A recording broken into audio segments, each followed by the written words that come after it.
Hey guys, thanks for checking out the Bucked Up Podcast. If you don't mind hitting the like, subscribe button, we have new episodes coming out every Monday, Wednesday, and Friday. Thank you guys so much for checking it out. This episode is sponsored by Exotic Roots Hydro, which I have to give a huge shout out to. They are a huge supporter of the podcast, and I'm really happy to be working with them. If you're ever in Rochester, New York, and you need to learn about any of your hydroponic needs, go to their shop. You can follow them at Exotic Roots Hydro on Instagram. Shout out their whole team. They have an amazing venue space. They're going to be putting on tons of events. Just make sure to follow Exotic Roots Hydro on Instagram. And if you're ever in Rochester, definitely stop by. Let's get back into it. It was at this moment that he knew. He bucked up. Now you fucked up. Now you fucked up. Now you fucked up. Now you fucked up. Now you fucked up. Now you have fucked up. Were you a stand-up first or podcaster? Stand up. Yeah. All right. So I basically, I knew I wanted to start a podcast because as you probably know this too, you'll see podcasters who aren't even that funny get booked a ton just because they've got like a massive audience. And I thought I was genuinely very funny. And I was like, I would love to get booked more. So I'll just start a podcast. And I was trying to think of, what is common to the human experience? What is something that we all like meet at one point in our lives or experience? And so I thought of like death podcast, like food podcast, like all these different things. And then it kind of lined up that while I was doing stand-up and seeing all these other comics, especially ones with vulvas talking about their orgasms on stage, I kind of had this like late in life realization that the fact that I had never had an orgasm was more uncommon than I thought. Like in the majority of my life, I was just like, oh yeah, like women don't come, because like you hear guys saying that all the time, which is like, oh, uh-oh. Yeah. Yeah, I was just like, oh, okay. So either we don't come, or to come, you have to be one of those really, really lucky people who like from 2 seconds of penetration, like Samantha Jones in the Sex and the City, like you just see her screaming and you're like, oh, okay, well that doesn't happen to me. So like, maybe I'm just not meant to come. And so I started seeing these other comics talking about their experiences, and I would go up to them after the show and I'd kind of be like, hey, that joke about the 5 orgasms, that was really funny. And they'd be like, that wasn't the joke, part of the joke. And I would be like, oh, okay, wait, so you're really doing this? And they'd be like, wait, are you not? And then they would kind of just give me advice, like assignments, so to speak, informal ones, that I could do to maybe make it happen. And at that point I was 28 years old, and I kind of in the back of my mind was like, I think my body is just broken. So sometimes I would try the assignments, but more often than not, I would just give up. And then eventually I was like, oh, wait, this is the podcast. Like I need something that's going to hold me accountable. If I'm broadcasting something publicly and making these assignments like formal assignments, like I have to do them before the next week, then that will make me get there. And spoiler alert, it did. I blew my load, episode 6, season 1. Congratulations. Thank you. We say congratulations at how come. But then I thought I might shut it down, but it turned out there was way more I still wanted to learn about my sexuality and different ways that I wanted to orgasm, and then also other people's sexual proclivities, and just kind of like trying to make them feel normal. Because that was really what the podcast afforded me in the first place. Besides the orgasm, it was just like this sense of camaraderie that I had never experienced before, because nobody was talking about not coming. They weren't even talking about coming, let alone not coming. So that was really nice. Once I said it, other people were like, oh my God, I have this very same problem. And I was like, okay, so let's do this with other things that people are struggling with, and make them feel more included and more okay. And, lead them on a journey to self-love and pleasure. Was there a moment though that you're like, all right, I am going to start broadcasting this, like make this a podcast? You said hold yourself accountable. Was there like a moment? I cannot pinpoint the exact moment, but I will say there were a lot of times that I had done recordings and then decided this is too much information for the world. This is scary information for the world. And I would just bank them or throw them away. I think I started recording in 2017 and I didn't launch until Christmas 2018. Oh, wow. Yeah. No, I feel the same way. When I started this podcast, it started from a self-help place where I had gone through a breakup and a girl had told me all the shit that I was doing wrong. And An I exit interview. We love to see it. Yeah, and I had pushed it all away and started doing the worst shit. And then I was like, nah, I went through a DMT trip actually. And Okay. it made me realize, oh, I do need to change these things. And that's when I started the podcast. But when I started the podcast, I like wouldn't smoke on camera. I was scared to like talk Sure. about my like real feelings, like real Yeah. shit. And I had to kind of not It's on give record. Exactly. It's recorded. Like It's my crazy. mom, like my Yeah. grandma can listen to it. Like someone that works with You like know about my grandma? Yeah, I actually was just listening to a clip of you talking about your grandma. I literally lived with my grandmother when I was starting the podcast. She's now passed away. Rest in peace, Nan. We love you. We're Rest in obsessed. peace. But recorded the whole first like 3 years of the podcast in my grandmother's house. Like we would literally have porn stars coming in and out, and like I'd be like, "Oh, you want to meet Nan?" And she'd be like, "Hi." Like, so it was fun. so insane.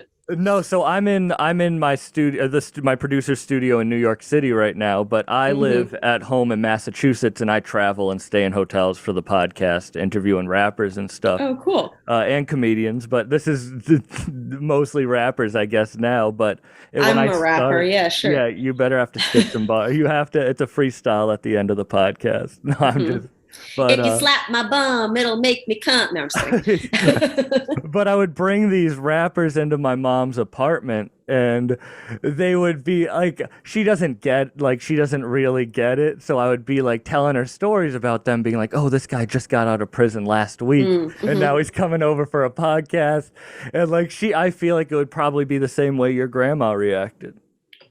Yeah, my grandmother, I think I wouldn't even tell people's professions specifically before they met them or before she met them. Like, I would just be like, yeah, this is Aaliyah or whatever. And then Aaliyah would leave and I go, Nan, she's done porn.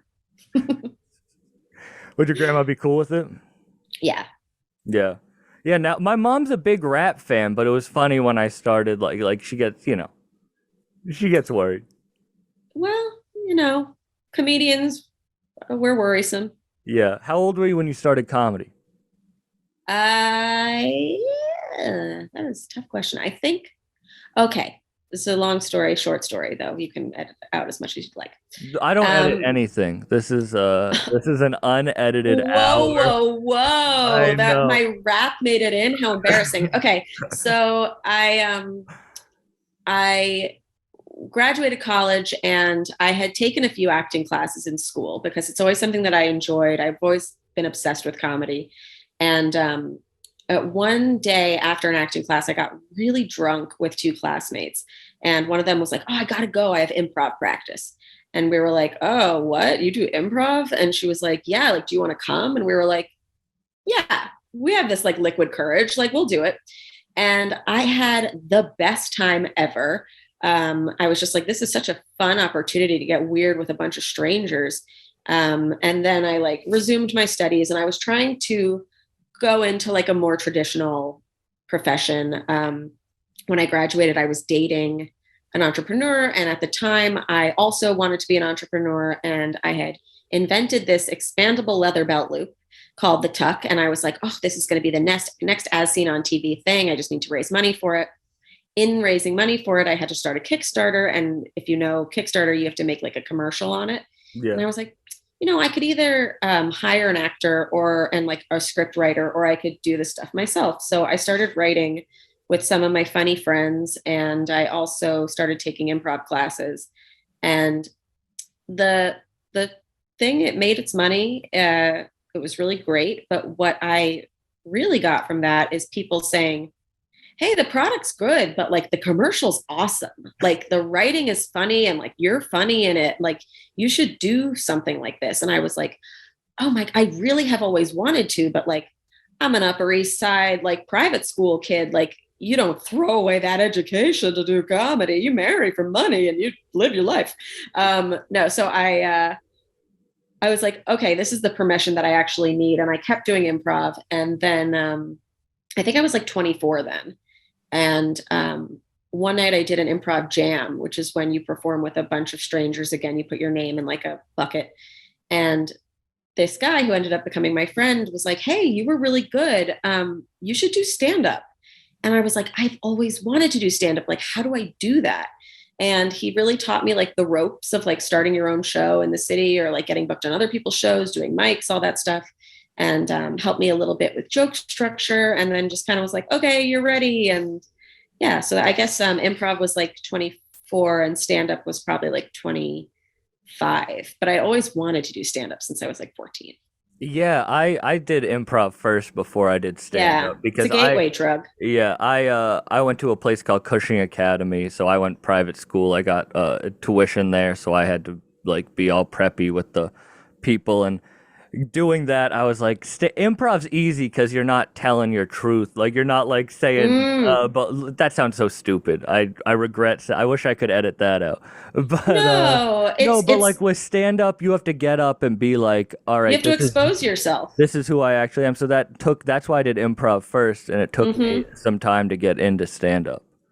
Improv is interesting too because it's really group based, and so if it's going well, you're like, oh, the group is doing great, but like, am I doing great? I'm not sure. If it's doing poorly, you're like, am I shitty or is the group shitty? And that's why I kind of like stand up better because I'm like, I know who's to blame, like whether it's a good thing or a bad thing. Were you open growing up? Like, what were you like personality wise? I think I've always held things closer to my chest than I would have liked to. I think like the Upper East Side itself is a very facade-y place. And so you don't really want to tell people too much about yourself because exposure is vulnerability and vulnerability is weakness up here, which I've completely like turned on its head. I feel like my vulnerability is now the most powerful thing about me. But yeah, I wasn't having too many conversations about actual pleasure. When I was telling people about like my sex life, it would be in the vein of like, oh, well, I got this guy, you know, like, oh, I'm flirting with this guy, not like I came today, you know, or like, I learned how to masturbate, which is like, is that where your like secretness came from? It wasn't like family. You weren't like family life hiding that stuff. It was all sex. I think family too, we definitely, you don't want to out your family for being weird or fucked up. That was my thing. My family would be like, don't you dare say all the weird shit that's going on. Yeah, I definitely, and sex was a little bit more open, I guess. Mm-hmm. Yeah. I was always open with like my close friends about family stuff, but yeah, same thing that like if I was having like issues, I wouldn't necessarily tell the whole world. Yeah, I wasn't open with my close friends about family stuff until way late, until like senior year of college. And then when I did that, that's when I was like, all right, I can get up on stage now. Because like if like the people closest to me I can finally open up to, then I'll open up to anyone. I don't really give a fuck anymore. I think it was my friends who started opening up to me about their family stuff. And also my mom, whenever I would be like, oh my God, our family's so fucked up, she'd go, you don't know what happens behind closed doors. And so I started kind of like digging into like my friends' family lives and being like, are you guys okay? And they'd be like, no. And I'd be like, okay, cool. Us either. Yeah. Do you have siblings? Yeah, I'm one of 4. Okay. Mm-hmm. Where are you in the lineup? We've got 2 boys, 2 girls. I'm the first girl. Okay. All right. I'm an only child. So I guess that throws a whole other thing in it. Definitely. I mean, I was always able to talk to my siblings about things that were going on. Yeah. So whether it was like, you know, I don't know, our parents are fighting or something, we wouldn't really tell our friends, but we would tell each other and we would like confide in each other and keep each other safe. You said you wanted to be a stand-up since you were 14. Was that really like in the back of your mind? Like that's really what I want to do? Oh, yes. I famously downloaded Kazaa. Do you remember Kazaa? Mm-hmm. And most people would download music off of Kazaa. And like I did use it for music too, but I would mostly download Comedy Central half hours of like upcoming comedians that I really thought were cool. And I would watch them over and over and over again and just like memorize what they were saying. I just thought they were the most clever. And I've always just like life sucks to me mostly, but when I'm laughing, I'm so happy. Mm. Are you still like that, or was that what you were like back then? Still like that. I'm trying to get better at, meditating and gratitude and all that stuff. But yeah, I have a generally pessimistic mindset. But then when jokes are involved, I'm like, fuck yeah, let's laugh.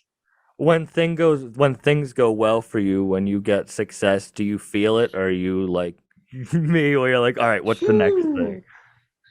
I immediately start feeling stress about how do I share this on Instagram Yeah. while not gloating, but also like being prideful of what I did. It's like instant stress, instant panic. Most of the time, I recorded an hour of stand-up December 2nd. I have not put out anything from it because I'm just like, well, I don't know how people are going to perceive it. Have you watched it? I've watched it. Yeah. Do you like it? I love it. Are you just waiting? Why? If you love it, then why aren't you putting shit out? Cause I'm crazy, man. I will eventually. No, I feel you. That's awesome though, because I was trying to look for more clips of your stand-up. There are none. I know. There are none. I literally had a stranger yell at me the other day because he was like, "Oh, you do comedy? Where can I find your clips online?" I go, "Nowhere." He goes, "How do you advertise yourself?" I was like, "I don't." Yeah. No, I feel you. The Instagram shit's so tough because that's how you get success. Like that's how I've gotten all my like success, and I don't even have like a crazy following, but I get like it's worked. Like this is now my full-time job. Like that's crazy. That's awesome. You know what I think it is too is when I started the podcast, it took off at a time when people were not sharing clips. Like that wasn't a thing. It was like you're burning your material if you put it online. So I was like, okay, I'll just like use the podcast as the way people find out about me. And if they come to the show, then they'll like it. And then I got into this kind of heady space where I was like, oh shit. Does everyone just think I'm sex girl and like that the only reason why anybody likes me is because I'm helping them have orgasms? Because literally I'll have people come to shows instead of being like, that was so funny. They'll be like, you helped me come for the first time. And I'm like, yay. But like, did you laugh? What was your favorite joke? What was your favorite joke? And she's like, I don't know. I was thinking about how my life has changed. I was coming in the bathroom. Yeah. Yeah. And so then I started to really doubt myself as a comic.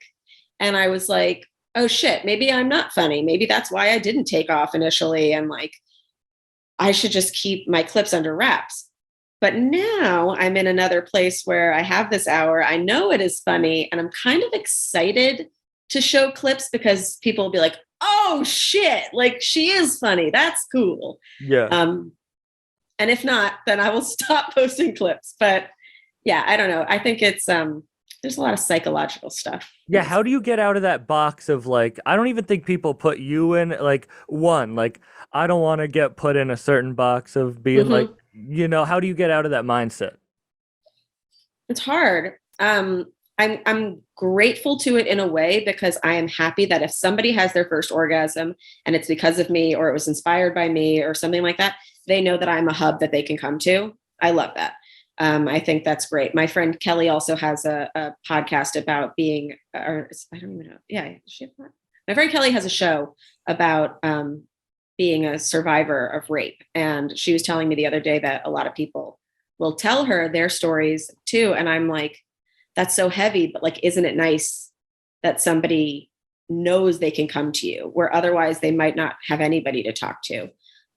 So in that respect, I'm like, yeah, it's cool to be in this box because then people know where they can find me. But then I have to remind myself that I've never really lived in a box completely. I'm kind of like a jack of all trades. I'm an octopus. I have my hands in a lot of different things. And I've never wanted to just be one thing. I think it's like always fun to diversify what you're doing. Because like if you fail in one thing, then like you can go to your other box and stuff. Like before I was doing this full time, I was doing real estate, and it was like comedy and real estate are two different forms of rejection, which is tough. But it's like, okay, so you're not doing well in comedy, go to real estate. If you're not doing well in real estate, go to comedy. Yeah.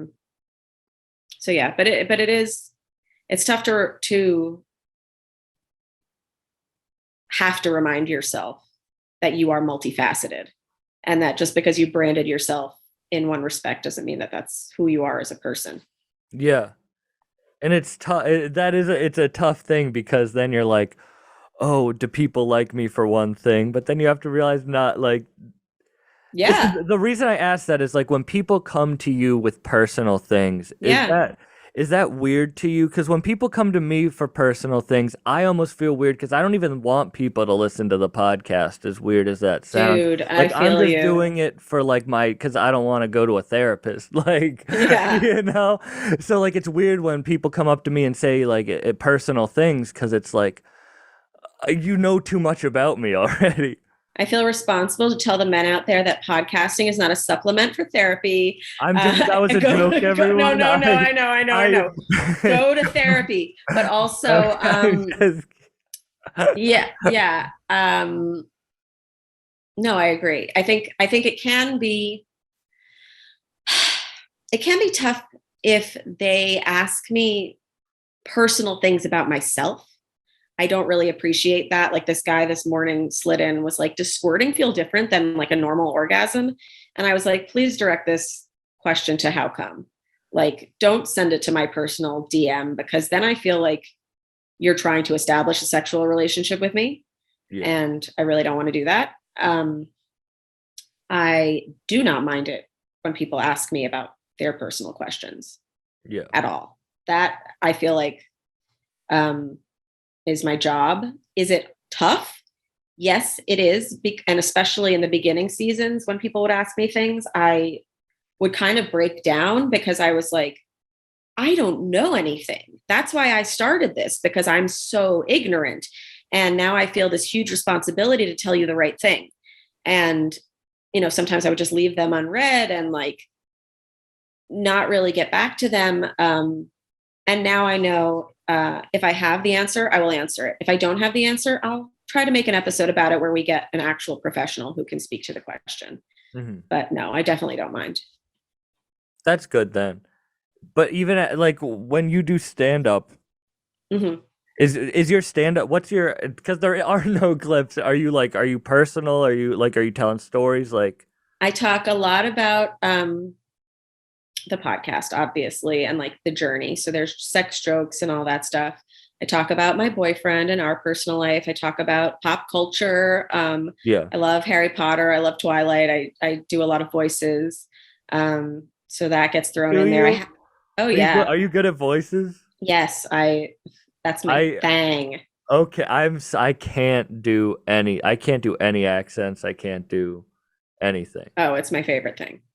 I have a Moaning Myrtle impression that I wrote when I was 16 that I still do. And it's like, I've been trying to retire it, but everyone's always like, oh, that joke. And I'm like, God damn it. How long did it take for you to get an hour? I guess like 7 years, because that's how long I've been doing it. And I really didn't realize I had an hour.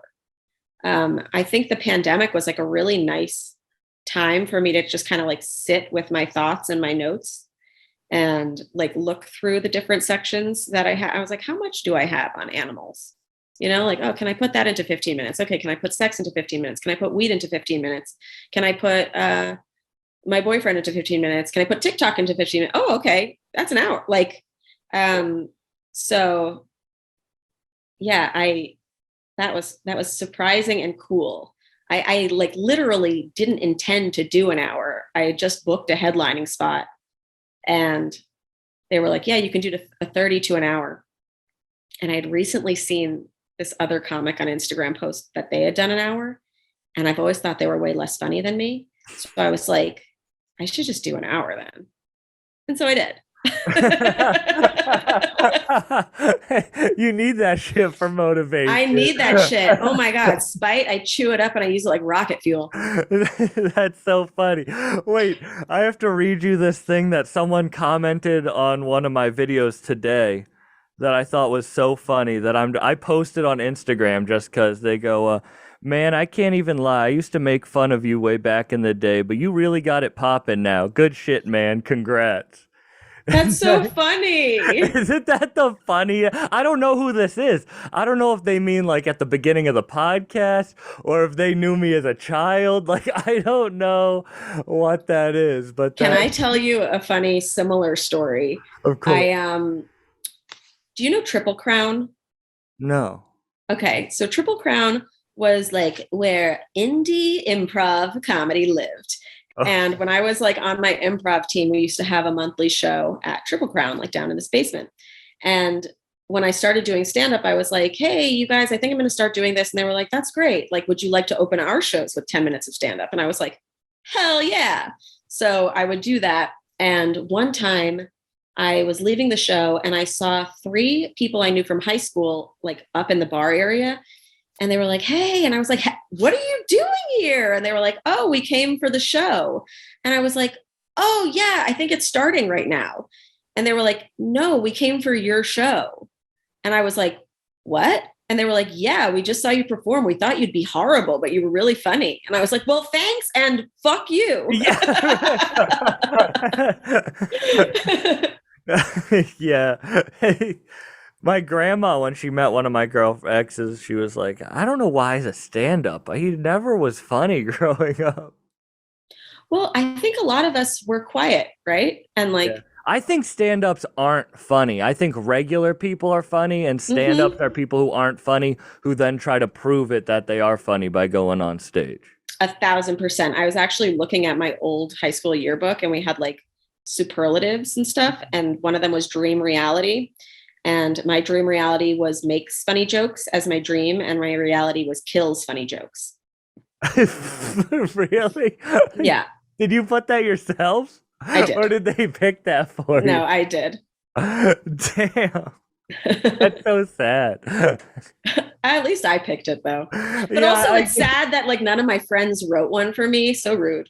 Yeah, what did I get? I just lost a bunch of weight my junior year of high school, so they got like most changed, and I was like, okay, yeah, I just lost a lot of weight. You're like physically sure, but I still need a lot of therapy. No, I just needed a podcast. Just needed a podcast. I just needed a podcast. When did people start coming to your comedy from the podcast? Almost immediately. I was running a brunch show at the Stand every Sunday called Bacon Bits. And yeah, that's when I started first meeting companions like live in the flesh. And yeah, they would come to like the How Come live shows too, obviously. But for stand-up, that was like the first thing. Immediately though. Yeah. So your podcast took off immediately?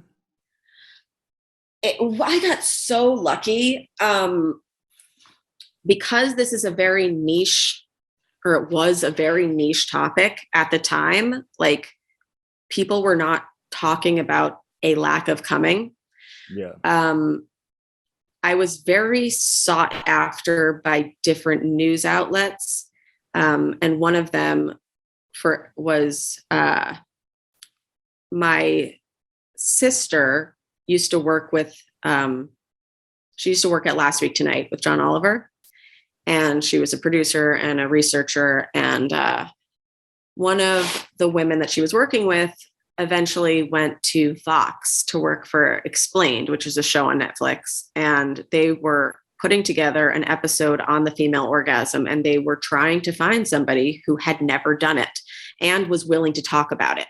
You know, it's like that first part, okay, there's a lot of them. Second one, nobody. And she remembered Charlotte talking about me because Charlotte was doing a lot of my research. She used to like co-host some episodes. She produced the second season and she contacted her. She's like, would your sister be open to like doing this on Netflix? And I did. And that made it explode. Like it literally downloads went from like this to that. How long into you doing that did it?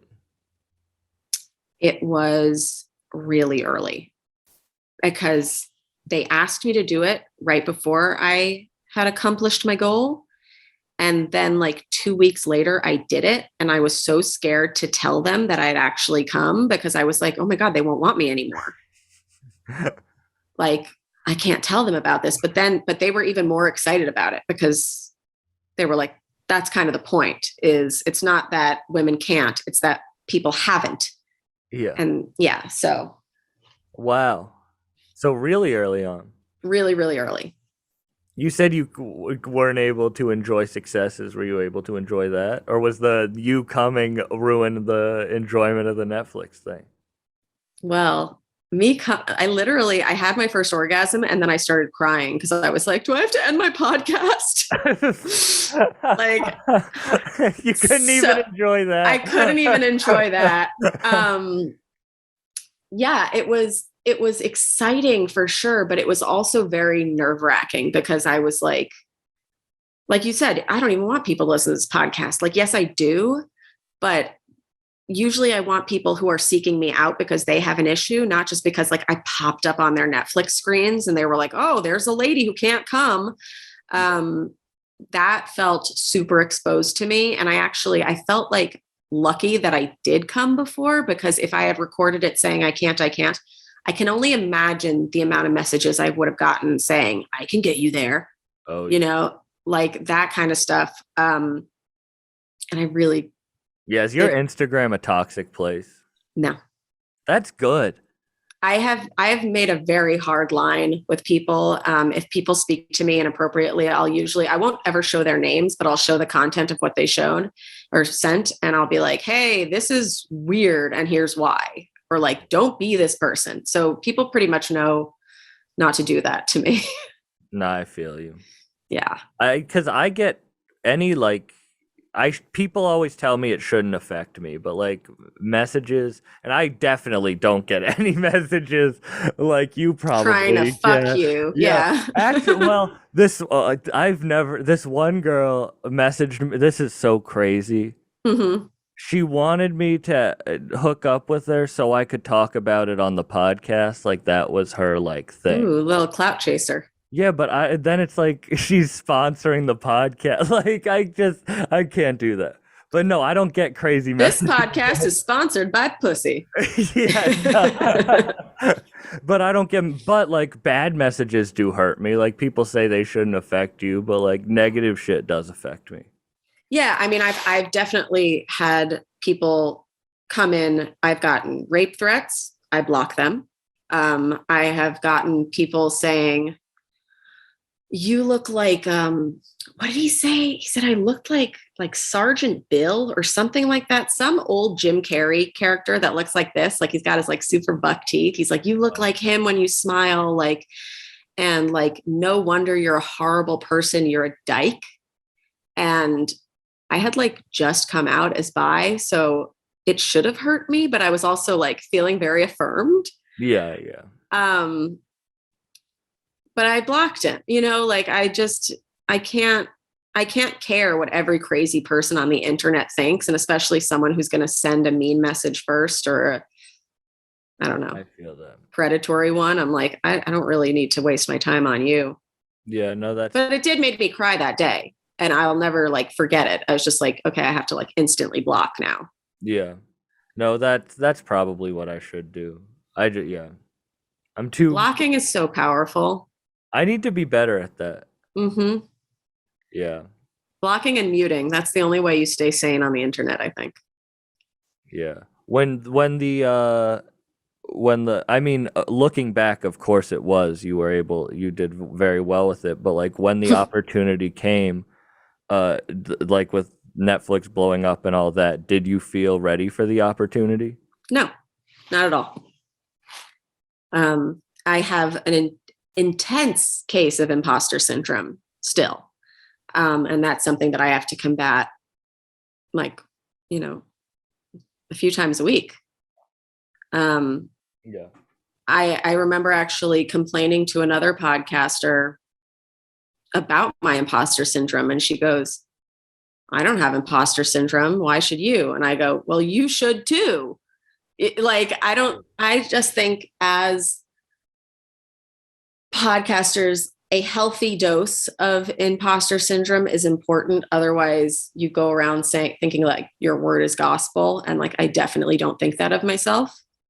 No, I feel you. Yeah. I'm the same way. I get it real bad, and then I feel I don't want this to turn into fucking people who have things going on fucking complaining, but it's being true. sad. But it's true. It's but like everyone does. I mean, not everyone. A lot of people at high-powered jobs feel like this. And that's a lot of mothers, a lot of parents feel imposter syndrome. It's a very common thing.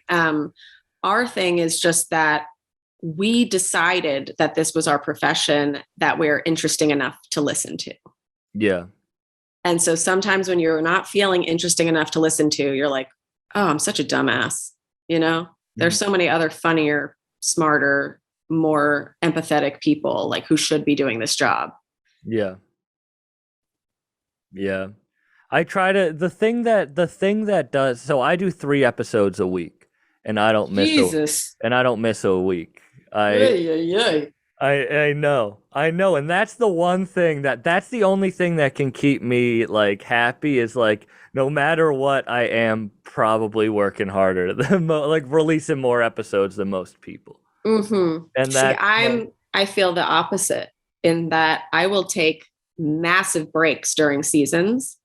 Sometimes within a season, if I don't think that the episode is like good enough, I'll just be like, you know what? I'm going to record another one in 3 days. It's going to come out 10 days late, but it'll be better. Mm-hmm. But I think it's like how you work, like if that makes you feel good to pump out 3, then like, fuck yeah. Yeah. I don't edit anything. I just go and I set up different places and I get to do cool things. Like I get to celebrate like Thanksgiving with Danny Brown in Detroit and do mushrooms or go so sick. Like just set up anywhere, not edit it. But you do get the imposter syndrome where you're like, but what?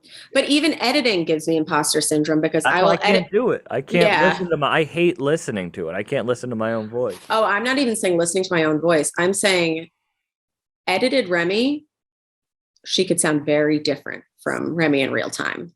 And so sometimes I'll be like, yes, Remy in real time. That was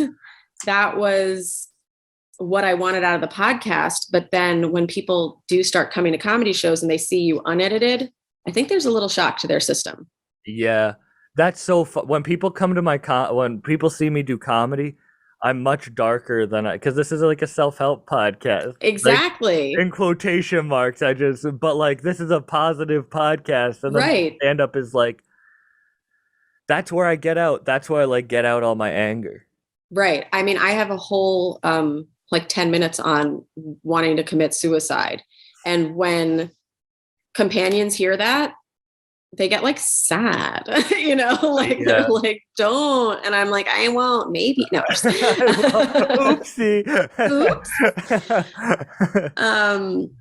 But yeah, that was definitely tough for me in the beginning. And when they started coming to that show, I was like, I think I just need to explain to you that there's 3 me's. There's Remy, there's podcast Remy and stand-up Remy. And Remy is in the middle of podcast and stand-up Remy. So if you are getting offended by stand-up Remy, please don't judge Remy or podcast Remy. But I don't know. Also, I think it is important when I have a fan that is sensitive to something, I will take it in and likely try to change something or help the joke along. Yeah, I don't want to like get anyone mad. Like I don't want to get anyone sad. Yeah, upset. Like sad, angry. That's not the point of it. Are you gonna release the hour as an hour, or are you just gonna cut it up in chunks? I think I might just chop it up. I might put it on Patreon in full. We'll see. This is so bad. Is the Patreon thing? Is that good? I've been thinking about. It's good. That's where I put all of our unedited episodes. So if somebody wants to see the real time, how the flow went, even like how the technical difficulties were, they can see that, and they can see me being a total bitch to my producer, and and then noticing I'm a bitch in real time and being like, oh God. Yeah. But yeah. Do you believe in coincidences? Like with the Netflix thing, the start in the podcast, like, do you believe in like omens? Do you believe in like... I believe that things are meant to be, yes. Okay. I've actually been having a huge things are meant to be year so far.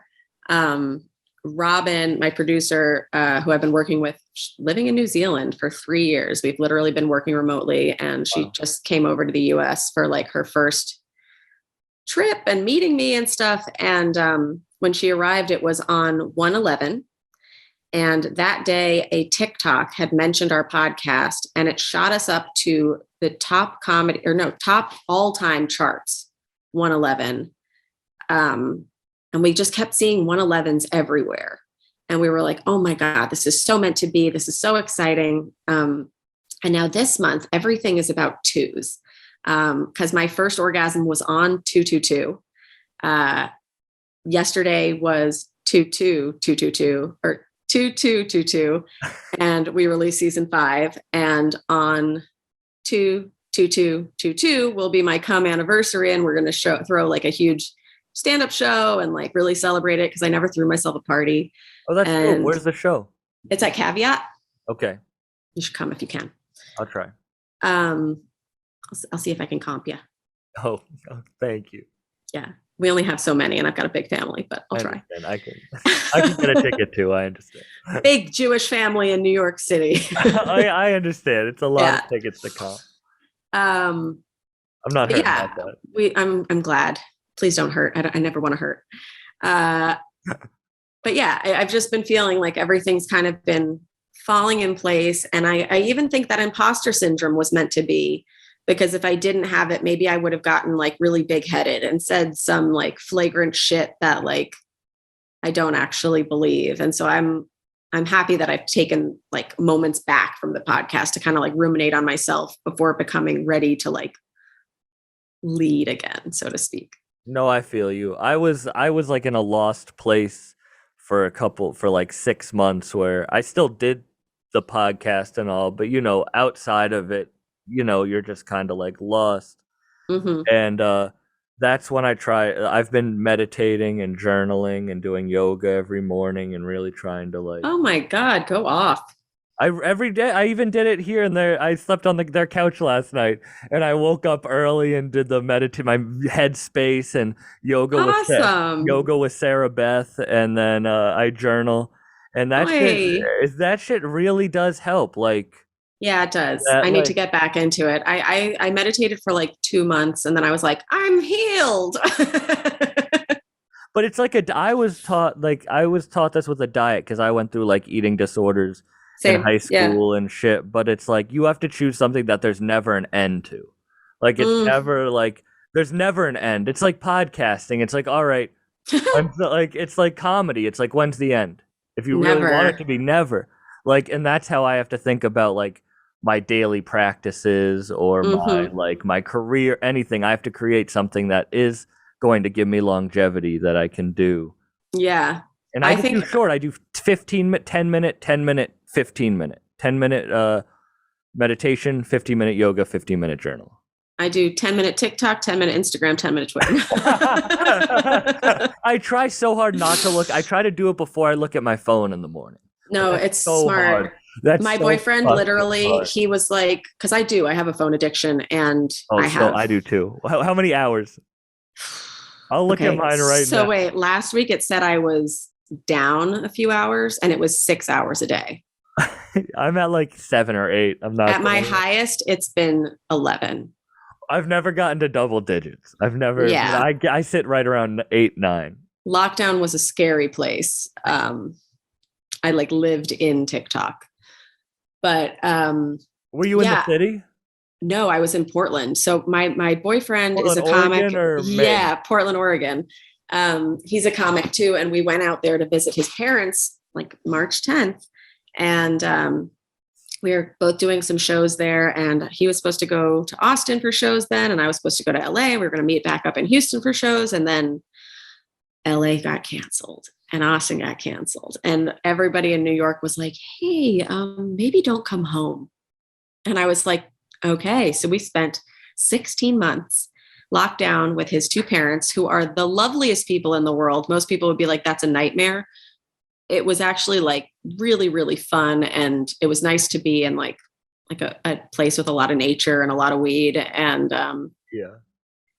but yeah, I was on my phone so much. Okay, I tried to get out in nature as much, but the phone thing, it's so bad. Like, I wish I could have a flip phone, but then no one's going to listen to my goddamn podcast. If you need two phones. Yeah. That's a good point. Yeah.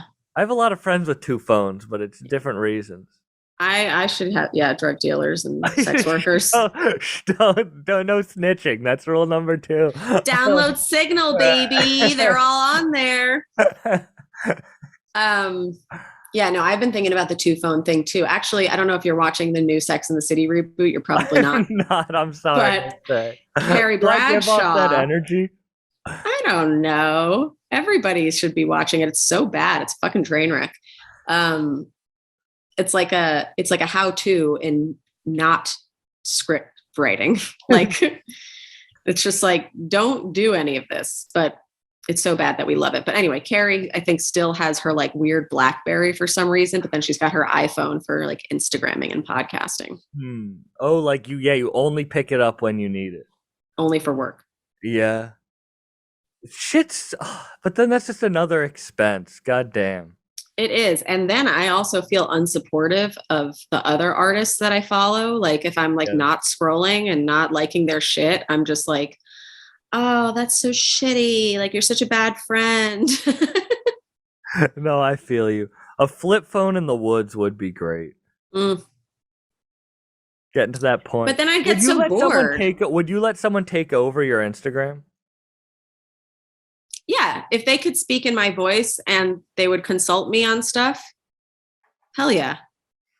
I used to do that for restaurants. That was like my job. I would like run Instagrams for restaurants. Cool. But I have to like, do their voice and shit. Yeah. I mean, my personal Instagram would be tougher because it's literally what I am hyper fixating on that day or week. Like, I'll do like a 60-part Instagram story on Hilaria Baldwin. What are you hyper fixating on right now? Nothing. I'm podcast mode. Because we're launched. Because your new season just came. Yeah, exactly. Do you do one a week? That's the goal. Sometimes it's really late. How long of a break did you take? This time, I think it was only a month, but I've taken like 4 months before. You just do it when you feel right. Yeah. Sometimes like the subject matter is really heavy and it takes like an emotional toll on me, whether that's like just like feeling upset about the stories that have come in and not knowing how to fix them. Like I really hate when I can't help someone. Yeah. And so sometimes that will put me in the lurch. Or again, like what I was saying, that I'm like, oh God, I don't know what I'm talking about. I need to take this time to figure that out. Yeah. Do you take breaks from stand-up? Never officially. I think a lot of people, like recently, friends of mine have been considering quitting or taking a break or whatever. And I've been like, okay, do it. Just like, don't tell anyone about it. Cause like nobody knows that you're not actively doing anything. They might just assume you're working on some other project, or like nobody's really thinking about you as much as you think. 100%. And then like when you're ready to come back, just come back. Like I think about Bo Burnham, went away for 5 years, came back with Inside, and it was like the best album of the year. Yeah. So yeah, sometimes I will be like, okay, I'm not really focusing on stand-up. If a show comes my way, maybe I'll do it. If I really don't want to do it, I won't. But actually, before my hour, I canceled every show that I had the week before, which is supposed to be practicing time. And I was just like, no. Why? I don't want to go outside. I don't want to be seen right now. I don't want to pick clothes. I don't want to tell my jokes. I'd rather just sit with my thing, read it, take time, watch TV, like watch some other art that I can critique or like feel good about. Like sometimes I think you just have to take care of your brain. Mm-hmm. And like I know a lot of comics would go, that is the most insane thing I've ever heard. You don't cancel your shows before you do a big show. Like you have to practice or whatever. But All I'm thinking about is how do you take a break? How do you let your brain if I take a day off, my brain starts becoming the meanest person. That's why like my brain will become the meanest troll on the internet in the entire world. Like are you talking about writing or performing? anything. Like if I don't do something for my podcast, for comedy, for like if I don't work out, if I don't do something, like my brain just becomes so mean. Well, that's capitalism, baby.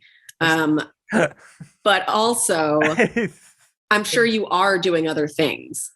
You know, I'm sure when you're not like I took a day off and I skied yesterday for 2 days ago for myself. That's something. That's fun. I needed that. Like that was fun as shit. Smoked a joint on the top of the mountain. Fuck yeah, hotbox the Gandhi. Exact. No, Wachusett Mountain doesn't have any Gandhi. No Gandhi. No Gandhi. Hotbox the après ski. Yeah, just people being so mad in the bar. Yeah. Yeah. I got this smell-proof bag from Cookies, and it's definitely not smell-proof. Like that's so funny. I have my dab rig in there. I got my weed in there, and then I'll walk into like a nice restaurant, and I just know like it's definitely not. Oh, people stopped inviting me to baby showers because they're like, "Bitch, you reek of weed." And I was like, "I don't need to be here." I was at a Gordon Ramsay restaurant, and the waitress apologized for the weed smell and then realized it was me. That's so funny. Yeah. No, but what you were saying is that like when you feel bad if you're doing something other than working, I literally just had this talk with my producer because we had these shows in LA planned and we had a show in New York planned, and they both ended up getting canceled because it was really COVID-y in LA. And then New York wasn't selling well. And I think we just didn't do promo properly, but there was also COVID there. And we didn't want to cancel the shows, but we were also like, it feels like the right thing to do. And no, whatever. And I was happy to cancel them because once that weight was lifted, then I could just enjoy like helping her tour around and like talking to her for the first time in person and like really like just like enjoying life without it being work-based. And I said to her, I was like, I feel like this was a massive realization for me because I never would have taken this trip if the show wasn't planned.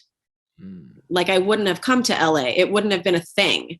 And like, I'm happy that that all happened so that I am reminded that like, no, life is worth it when you're not working as well. You know, like you're still worth something and deserve it, dare I say.